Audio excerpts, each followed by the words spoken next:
আসসালামু আলাইকুম, সবাই কেমন আছেন? আশা করছি ভালো আছেন। আবারও নিয়ে হাজির হলাম মজাদার একটি রেসিপি। আজকে আমি বাঁধাকপি ফুরিয়ে যাওয়ার আগে বাঁধাকপির একটি রেসিপি নিয়ে হাজির হয়েছি। এখানে আমি আমার পরিমাণ মতো বাঁধাকপি নিয়ে নিয়েছি, আর যতদূর সম্ভব বাঁধাকপিটাকে ভালো করে ধুয়ে নিয়েছি আমি আগেই। তারপরে খুব চিকন করে কুচিয়ে নিতে হবে।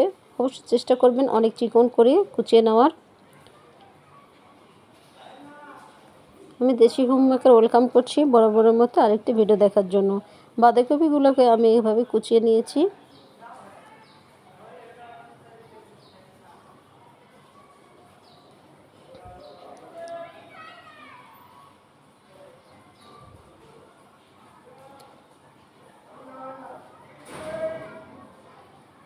এবার আমরা বাঁধাকপিটাকে রেডি করতে যা যা লাগবে,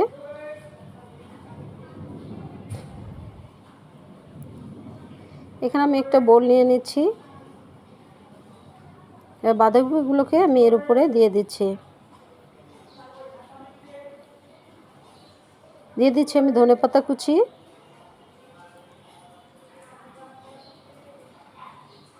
পেঁয়াজ কুচি অ্যাড করে দিচ্ছি,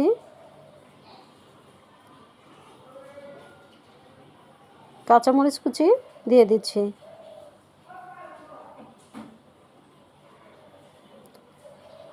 লবণ পরিমাণ মতো, হলুদের গুঁড়ো পরিমাণ মতো,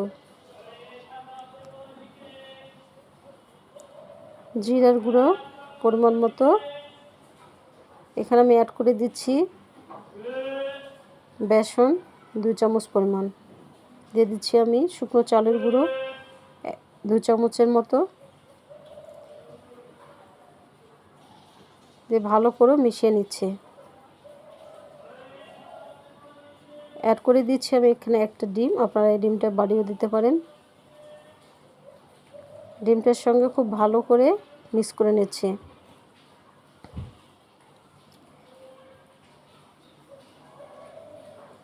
আমার মাখানো হয়ে গিয়েছে, এবার চুলায় চলে যাব। চুলায় একটা আমি ফ্রাই প্যান বসিয়ে দিয়েছি। ফ্রাই প্যানে এখানে তেল দিয়ে দিচ্ছি পরিমাণ মতো।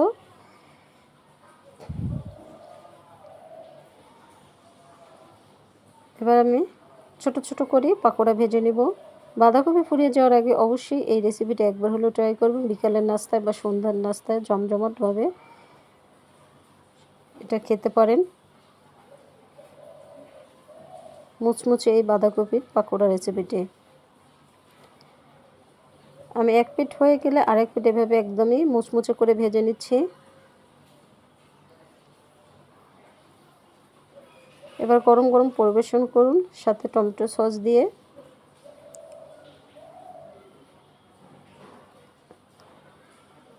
তৈরি হয়ে গেল ঝটপট বাঁধাকপির এই মুচমুচে পাকোড়া রেসিপি।